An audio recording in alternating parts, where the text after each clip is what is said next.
ഡൽഹിയിൽ നിന്നും കാണാതായ പെൺകുട്ടിയെ മരിച്ച നിലയിൽ കണ്ടെത്തി. 19-കാരി സ്നേഹ ദേവ്നാഥിനെയാണ് യമുന നദിയിൽ മരിച്ച നിലയിൽ കണ്ടെത്തിയത്. ഈ മാസം 7-ാം തീയതി മുതലാണ് ഈ സ്നേഹയെ കാണാതായത്.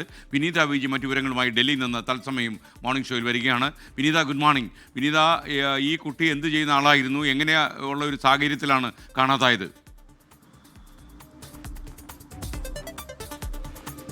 Very good morning S K N വിദ്യാർത്ഥിനിയാണ്. 19 വയസ്സാണ് സ്നേഹയുടെ പ്രായം. ഡൽഹി സർവകലാശാലയിൽ പെൺകുട്ടി ബിരുദ വിദ്യാർത്ഥിനിയായിരുന്നു, ഗണിത വിഭാഗത്തിലെ വിദ്യാർത്ഥിനിയായിരുന്നു.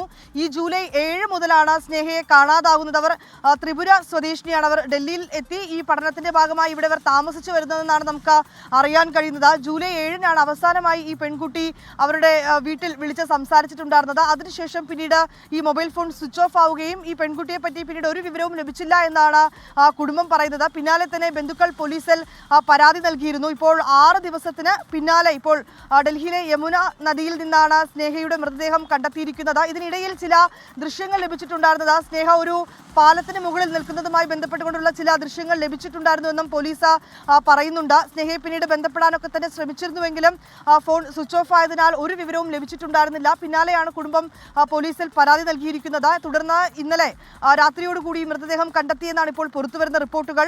ത്രിപുര സർക്കാരും ആവശ്യപ്പെട്ടിട്ടുണ്ട് ഈ വിഷയത്തിൽ കൃത്യമായ ഒരു അന്വേഷണം വേണമെന്നും ആദ്യഘട്ടത്തിൽ ഈ സ്നേഹയെ എത്രയും വേഗം കണ്ടെത്തണമെന്നൊക്കെ ആവശ്യപ്പെട്ടിട്ടുണ്ടായിരുന്നു. ഇതിനെ തുടർന്ന് വലിയ ശക്തമായിട്ടുള്ളൊരു അന്വേഷണം പല മേഖലകൾ കേന്ദ്രീകരിച്ച് ഒക്കെ തന്നെ നടത്തിയിട്ടുണ്ടായിരുന്നു. അതിനൊടുവിലാണ് ഇപ്പോൾ ഈ മൃതദേഹം കണ്ടെത്തിയിരിക്കുന്നത്. മറ്റ് നടപടിക്രമങ്ങൾ, അന്വേഷണം ഉൾപ്പെടെയുള്ള മറ്റ് നടപടിക്രമങ്ങളൊക്കെ പുരോഗമിക്കുന്നുവെന്നാണ് മനസ്സിലാക്കാൻ കഴിയുന്നത്. ഇതിൽ ഏറ്റവും ഒടുവിലായി വന്നിരിക്കുന്ന ഒരു CCTV ദൃശ്യമുണ്ട്. അതിൽ ഈ പെൺകുട്ടി ഒരു കാറിൽ, ഒരു ടാക്സിയിൽ വന്ന് ഇറങ്ങി ഒരു പാലത്തിന് മുകളിൽ നിൽക്കുന്നതായിട്ടുള്ള ചില ദൃശ്യങ്ങളാണ് ലഭിച്ചിട്ടുള്ളത്. ഇത് എങ്ങനെയാണ് ഈ മരണമെന്നോ അല്ലെങ്കിൽ അതുമായി ബന്ധപ്പെട്ടുകൊണ്ടുള്ള മറ്റ് കാര്യങ്ങളൊക്കെ പോലീസ് അന്വേഷിക്കുന്നുവെന്നാണ് ഈ ഘട്ടത്തിൽ അറിയാൻ കഴിഞ്ഞിട്ടുള്ളത്. ഈ 6 ദിവസമായും പെൺകുട്ടിയെ കാണാതെ ആയിരുന്നു. ആരെങ്കിലും തട്ടിക്കൊണ്ടു പോയതാണോ എന്നുൾപ്പെടെയുള്ള ഒരു സംശയം കുടുംബം മുന്നോട്ട് വെച്ചിട്ടുണ്ടായിരുന്നു. ഈ നിലയ്ക്കൊക്കെ തന്നെ ഇപ്പോൾ അന്വേഷണം പുരോഗമിക്കുന്നുവെന്നാണ് നമുക്ക് അറിയാൻ കഴിയുന്നത്. S K. ഓക്കെ, വിനീത വിജിയാണ് വിവരങ്ങൾ നൽകുന്നത്.